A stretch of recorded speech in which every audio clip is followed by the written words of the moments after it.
మేము కొన్ని విషయాలు మాత్రమే మేము మాట్లాడుతాం, జరిగే వాస్తవాలు మాత్రమే మేము చెప్పాలి. అనవసరమైన విషయాలు సరే ఓకే, జరిగే వాస్తవాలే మాట్లాడదాం. ఒక డిప్యూటీ సీఎం ఉండగా లోకేష్ గారు ఒక డిప్యూటీ సీఎం అని ఎవరన్నారు? ఆయన చేయాల్సిన అవసరం ఉంది, పార్టీ బాధ్యతలు అప్పచెప్పాలని ఒకరు అన్నారు, లేదు సీఎంనే చేసేయాలని. మీ ఎంపీలు మీ మంత్రుల స్థాయిలు మీ ఎమ్మెల్యే స్థాయిలే కదా, ఇంక్లూడింగ్ క్యాబినెట్ మినిస్టర్ గారు. మరి ఇంకేంటి? ఇప్పుడు ఒకటే వరం గారు ఎవరి సొంత అభిప్రాయం వాళ్ళు మాట్లాడుకుంటారు. సొంత అభిప్రాయం ఏంటి? పార్టీలో ఉన్న వాళ్ళు సొంత అభిప్రాయం అంటే ఇంట్లో మాట్లాడుకోవాలి. అలా కాదు వాళ్ళ సొంత వాళ్ళకి ఆలోచన అయితే మా నాయకుడు అయితే బాగున్నామో అనుకున్నారేమో, మనకైతే తెలియదు.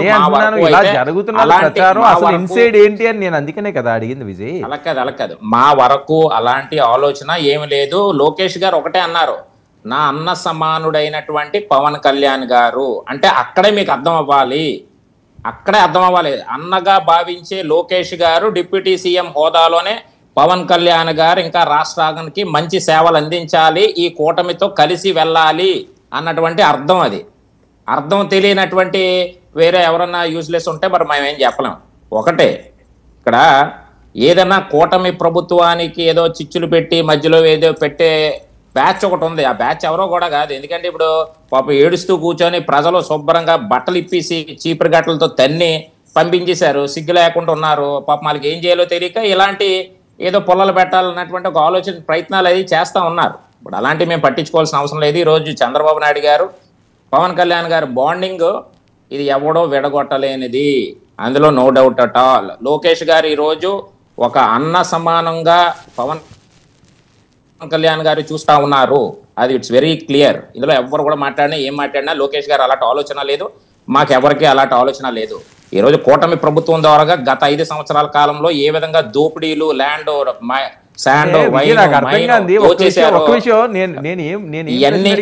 అలాంటిది ఏమీ లేదు, అలాంటిది ఏమీ కాదు, ఎవరో పుల్లలు పెట్టవేను అదేం తప్ప. ఆయనకి ఏమైనా కొత్తగా బాధ్యతలు అప్పచెప్తే వారసుడికి అందులో రాంగే ఉంది. మీరు ఎందుకు ఆలోచిస్తున్నారు? అలా కాదండి. ఇప్పుడు విద్యాశాఖ మరియు ఐటీ శాఖ మంత్రి ఈరోజు ఐటీ రంగాన్ని ముందుకు నడిపించే దశలో, విద్యాశాఖను ముందుకు నడిపించే దశలో దాని మీద పూర్తి బాధ్యతలుగా ఆయన వ్యవహరిస్తా ఉన్నాడు. ఈ రోజు ఎవరైతే నిరుద్యోగులుగా ఉన్నటువంటి యువకులకి ఆ చేదోడు వాదోడుగా ఉండి వాళ్ళకి ఉద్యోగ కల్పన కలిగించాలని ఈరోజు దావోస్ వెళ్ళి 6,33,000 కోట్ల పెట్టుబడులు తీసుకొచ్చి ఈరోజు 4.5 లక్షల ఉద్యోగ కల్పన కలుగుతా ఉంది. అది ఆయన తాలూకా విధానాలు. అంతే తప్ప ఏదో నేను సీఎం కొడుకును కాబట్టి నేనే నెక్స్ట్ అని ఆయనకు అలాంటి ఆలోచన లేదు, మాకు అలాంటి ఆలోచన లేదు. మాకు ఇచ్చినటువంటి ఇన్స్ట్రక్షన్ ప్రకారంగా ఆయన పని ఆయన చేస్తా ఉన్నాడు, మా పని మేము చేస్తా ఉన్నాం. అంతే తప్ప ఇందులో ఎవ్వరు కూడా ఊహించుకోవాల్సినటువంటి అవసరం ఏమీ లేదు. వరం గారు అది ఏమి రాంగ్ కాదు అంటున్నాను, అదే రాంగ్ కాదు. ఆయనకి వేరే బాధ్యతలు అప్పచెప్పి ఆయన యాక్టివ్ చేయాల్సిన అవసరం పార్టీకి ఉంది కదా. తెలుగుదేశం పార్టీకి నెక్స్ట్ ఎవరు అంటే చిన్న పిల్లలు అడిగితే చెప్తారు లోకేష్ గారే, దానికి తప్పే ఉంది. అదేం రాంగ్ ఏం కాదు ప్రచారం జరగడంలోని. అది 5 సంవత్సరాల తర్వాత అవుతుందా 10 సంవత్సరాల తర్వాత అవుతుందా అన్నది తర్వాత అంశం. కానీ ఆయన యాక్టివ్ చేయాల్సిన అవసరం అయితే పార్టీకి ఉందని ప్రతి ఒక్కరు మాట్లాడుతున్నారు. వరం గారు మీరు ఏం మాట్లాడుతూ ఉన్నారు? యాక్టివ్ ఇంకా ఏం చేయాలండి? ఈ రోజు లోకేష్ గారు యాక్టివ్నెస్ చూశారు ఈ రోజు రాష్ట్ర ప్రజలు.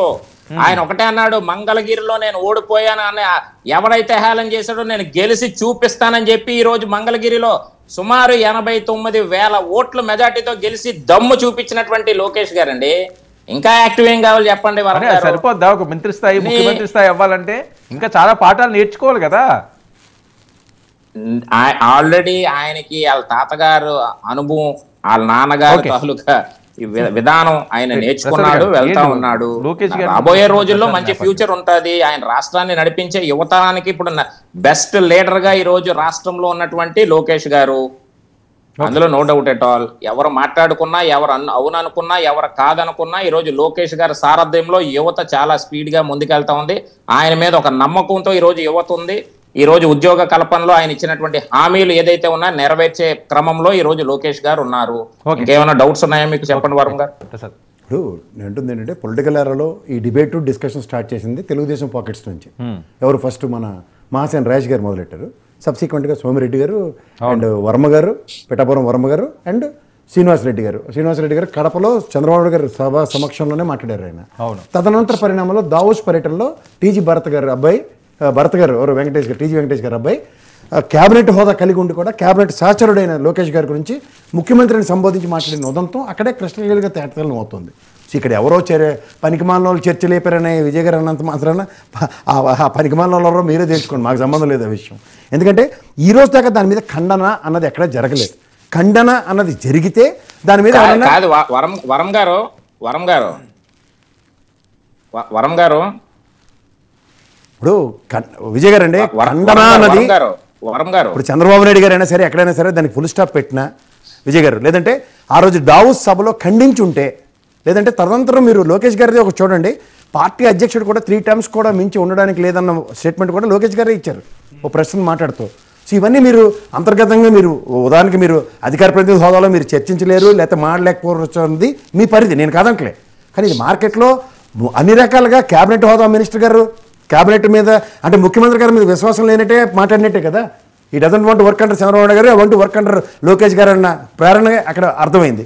రెండోది, ఇదే లోకేష్ గారు గౌరవ అధ్యక్ష స్థానంలో ఉన్న చంద్రబాబు నాయుడు గారికి 3 టర్ములకు మించి లేదు ఈసారి డెసిషన్ మేకింగ్ అన్న కాన్సెప్ట్లో ఆయన మాట్లాడారు. అంటే డెఫినెట్గా చర్చనీయం అవసరం అవుతుంది విజయ్ గారు, మీరు కాదన్నా అవునన్నా.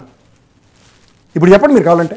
రైట్ విజయ్, ఎవరు మాట్లాడినా మా ఎజెండా ఏంటనేది దాని మీద మేము వెళ్తాం.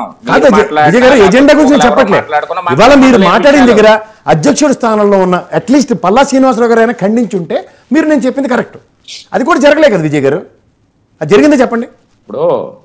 ఇప్పుడు పల్లా శ్రీనివాసరావు గారు కూడా మాట్లాడడం జరిగింది, వాళ్ళ అభిప్రాయాలు వాళ్ళు చెప్పారు. ఇది అభిప్రాయం వేదిక కాదు కదా సార్. ఆల్రెడీ విజయ్ గారు మీరు ఎన్ని కాదన్నా గౌరవ ముఖ్యమంత్రి గారు చంద్రబాబు నాయుడు గారు వాళ్ళ స్థానంలో ఉన్నప్పుడు ఒక క్యాబినెట్ సహచరుడు వేరే క్యాబినెట్ హోదా కలిగిన లోకేష్ గారు ముఖ్యమంత్రి అని సంబోధించడం దావోస్లో ఎంతవరకు సమంజసం మీరే చెప్పండి. రెండోది, మీరు ఇందాక దావోస్ నుంచి పెట్టుబడుల రూపంలో అని చెప్పారు. ఇదైతే నాకు తెలిసి ఎక్కడ ఒక గజెట్ రూపంలో రాలేదు. ఇవాళ మాకు తెలంగాణలో అయితే 1,79,800 కోట్లు పెట్టుబడులు, 49,600 ఫ్లెక్సీలు. కాదు కంగారెందుకు ప్రసాద్ గారు, మీరు అప్పుడు కూడా ఇలాగే కంగారు పడి ఒక డిబేట్ లో మే 11వ తారీఖు రాసుకోండి జగన్మోహన్ మీరే మాట్లాడతారు కానీ మీరు మీరే చెప్తున్నారు. ఇంక మేమే మాడాలా? మీ పార్టీలో ఎవరో చెత్తకాలు మాడారని మీరే మాడరు, నేనే మాడాలండి. ఆ రోజు కేఎస్ ప్రసాద్ మాట్లాడినటువంటి మాటలు మా దగ్గర ఉన్నాయన్నీ. మీరు ఏదో మాట్లాడేసి ఏదో మీరు మాట్లాడేస్తే ఏమో లేడు. మీరు ఏ విధంగా మాట్లాడారో వైసీపీ ముసుగులో ఆ రోజు ఏం మాట్లాడారో డైరెక్ట్ గా సాక్షి ఛానల్ లో మీరు ఏం మాట్లాడారో ఇవన్నీ మాకు తెలుసు. ప్రసాద్ గారు ఆగండి, ఈ రోజు ఎలక్షన్ కోడ్ ఉంది, ఈ రోజు వస్తున్నాయా లేదా అనేది మాకు తెలుసు, మా కూటమికి తెలుసు, రాష్ట్ర ప్రజలు తెలుసు. మీకు చెప్పాల్సినటువంటి అవసరం మాకు లేదు. మీరు చెప్పే మాటలు ఇక్కడ ఎవడో విన్నందుకు ఇక్కడ ఎవడో రెడీగా లేడు కానీ తీసుకొచ్చిన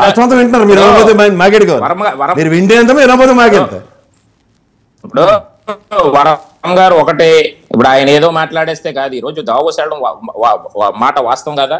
ఈ రోజు పెట్టుబడుల రూపంలో ఈ రోజు రాష్ట్రానికి వస్తుంది మాట వాస్తవం కాదా? ఏం మాట్లాడుతూ ఉన్నారండి? ఇప్పుడు గజెట్ రూపంలో రిలీజ్ అయిందా, ఇంకొక దాంట్లో రిలీజ్ అయిందా? రిలీజ్ అవుతాయి.